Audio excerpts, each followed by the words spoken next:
Welcome to Trauma Healing for Christian Women. I'm Michelle Croyle. I'm a licensed professional counselor from Pittsburgh, Pennsylvania, and I'm glad you're listening in today. If you've ever walked away from a conversation thinking, why did I talk so much and over-explain? Or why did I just sit there and shut down and not say anything?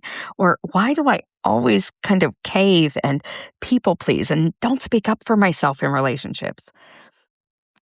Then this episode may be for you. If you've wondered, why did I say so much? Why couldn't I speak up? Why did I say yes when I wanted to say no? These are signs of a nervous system that's trying to keep you safe. Over-explaining, shutting down, people-pleasing, those are protective actions that your system encourages because it's been hurt before. And so it's not a problem with you, it's a way that your system survived. For example, you may have long forgotten that you got in trouble in fourth grade math class for talking too much, right? But when you get a chance to speak up at a conference, you might notice that you can't speak. Your voice goes away and you just shut down. It's not like you're consciously choosing to shut down and choke up, but your nervous system may be doing that in an attempt to protect you because it doesn't want you to be embarrassed or hurt like you were back in the fourth grade, right? Shutting down then becomes this protection against the perceived threat of being singled out and ridiculed. Your mind might go blank, you might feel frozen, numb, or distant, or your words might disappear. It's because your body's memory network determines that it's safer to protect yourself from the replay of something that was super unpleasant before than to possibly relive that type of experience again. That's brilliant, right? So if you notice that, maybe you are giving long justifications and explanations for every choice you make and for why you do everything that you do. And then you clarify, and then you clarify on top of that, and then you apologize, and then you add more context, and then you just keep talking anxiously. Like that's where you might be afraid to be misunderstood, or where your voice was minimized and you feel like you're going to be rejected again. Or maybe you had a critical parent that was always jumping in on your every decision and telling you why you were wrong. And so this over-explaining is trying to help you survive, right? These are tools that your system has learned to use to go to battle for you, right? Or maybe you fall into people-pleasing where you kind of fawn and just go along, don't make waves. Maybe you agree too quickly. You jump past your needs and minimize the importance of your own voice or needs. You might try to not upset other people so that they don't get too scary, that their feelings don't become overwhelming to you, that they're not too loud or too mad. And then you take responsibility for their actions. Again, brilliance, right? Because if you've been in that situation before where someone is mad or someone got angry or raged, you're going to remember in your nervous system, I don't want that to happen again. That's unpredictable, that's scary, that's overwhelming, that feels unsafe. And so it's a smart thing that you're doing. Right? If you had a parent, a teacher, a pastor, a friend, or even yourself, then on top of that, praise you for things like, oh, you're so selfless. I love how you put others before yourself. Oh, you're so kind. Oh, man, you're never rude. You're always so compassionate, right? And they put that language to it, or you put it to yourself where, oh, yeah, I'm doing this for a godly reason.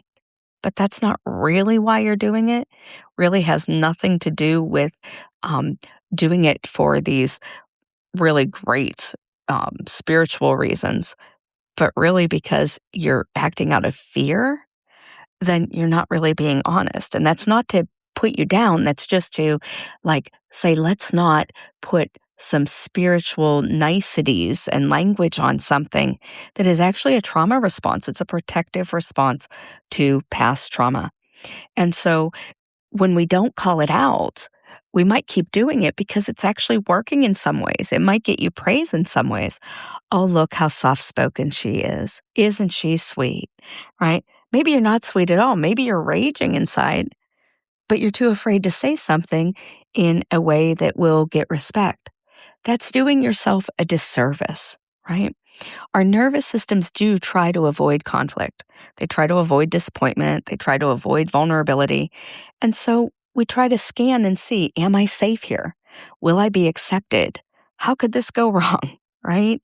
And if your past taught you stuff like your feelings aren't important and I'm going to be ridiculed or dismissed, or your needs cause tension, or someone else got frustrated with you for having them, or conflict is scary and you're just going to end up criticized, chaos is going to result, there's going to be yelling, and then you're going to lose relationships. Well, guess what? Your body was pretty smart to learn that shutting down, people pleasing, and over explaining kept the scary stuff away. That's not you making a conscious choice. That's survival wiring. Over explaining is trying to control the outcome of a situation. Shutting down is your system saying, being quiet and invisible is the safest. And people pleasing is your system saying, let's keep them happy and no one gets hurt, right? So even though it's costing you to stay quiet when you really want to tell someone they did something wrong, or it makes you feel like a phony when you smile and nod and really don't agree with someone, but you don't speak up, it still feels better than the potential exposure and possible threat, right? And if your body feels threatened, your nervous system will override your logical intentions to help you survive. That's just how the nervous system works. And so that's why you can maybe know the things that you want to say, the things that are really okay with you and the things that aren't, and still not be able to set boundaries or speak up for yourself. That's not failure. That's biology, right? However, God created you not only with a body that works to keep you surviving and alive in so many helpful ways, but He also created you in a way that can live in truth. He wants you to think on what's good, pure, lovely, and true. He wants you to be a good steward of yourself, to know why you do the things you do, to take good care to steward what's been entrusted to you, and to live out of peace rather than fear, right? Jesus didn't abandon Himself. He stayed grounded in His purpose. And when you've survived hurts and wounds in relationships or from any other kind of trauma, you may want to react out of protective strategies because you want to make sure that you stay safe. But once the original danger is gone and you have survived, getting back into that grounded space where you can have peace in your body and your nervous system, you're like, oh, okay, here's where I live, can be really powerful. And there are some things that you can do to grow in that freedom, in that ability to feel better in your nervous system. For instance, you can notice where your body feels tense and notice those times when you feel like doing those compensating behaviors like shutting down or over-explaining or people-pleasing, right? And you can ask yourself some questions like, how is this trying to help me right now? What's more honest? What other tools can I use instead? And you might need to just observe for a while.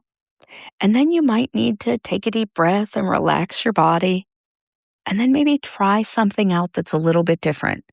So maybe choose the smallest thing that you can disagree with and do that with someone that is really safe, a safe person. And just say, hey, actually, I have a different opinion. Would you mind if I shared that? And just see if they don't yell at you. And if they don't, let your nervous system register that it's okay to speak up a bit and still be safe. And that worked out for you. And then you might want to branch out and not ask for permission, right? I'm not saying that you need to get permission from people for how you should show up, but if you kind of need to practice with somebody and say, hey, if I say this to you, can I be sure you won't yell at me and you'll hear me? Then do that, right? Take whatever small step you need to change the automatic behavior so that you can get a different experience. That's how we grow and that's how we learn and get more flexible in our nervous system. Oh, I don't always need to shut down.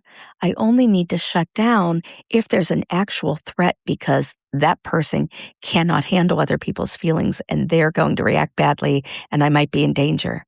But around safe people, I can simply talk with them and be respectful and we can both get along and share our opinions. Do you see how it's different? When you are safe, you're safe. And when you're not safe, that's okay. Your body can go into survival mode.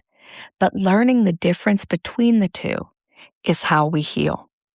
And so you can learn in these small ways how to take big steps to come back into a more empowered nervous system that allows you to relax more, to heal, to breathe more deeply, to advocate for yourself, and to also respect other people so that they know that they can do it too. Over time, your body's going to learn I can be honest and I can still be safe. I can be seen and be treated with respect. I can share as much or as little as I want, and that's okay. It's the relearning that you can be safe in relationships that helps your nervous system to heal and grow. And that helps your felt sense of safety and peace to grow as well.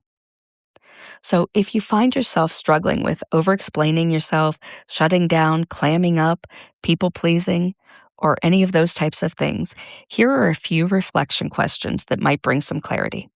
You might ask yourself, when did I first learn that my needs were too much for other people?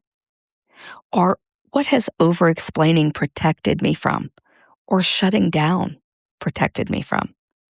Or what am I afraid will happen if I am heard or seen? Getting curious about what you're observing and paying attention to the patterns of your automatic behaviors can sometimes bring a lot of clarity. And from there, you can make choices as to what to do next. Well, that's it for today. And if this episode was uncomfortably familiar to you, you may have some underlying traumatic experiences in your body's memory system. And while this podcast is not professional counseling or therapy of any kind, I do welcome you to reach out to me if you would like to see if I can help you. I offer therapeutic intensives and a way to touch base with me, to share with me what's going on in your world and ask me any questions about therapy intensives. And you can do that by scheduling a free consultation, going into the show notes or going to calendly.com/Michelle, Michelle, Croyle, Croyle. And I'd love to talk with you and see if it might be a good fit for you. I also have in the show notes a link to a free resource that tells you more about the effects of trauma. So if either of those, a free consult call or the free resource would benefit you, I invite you to go into the show notes of this podcast. And until next week, I wish you the best, and I hope that this was helpful. Talk to you then.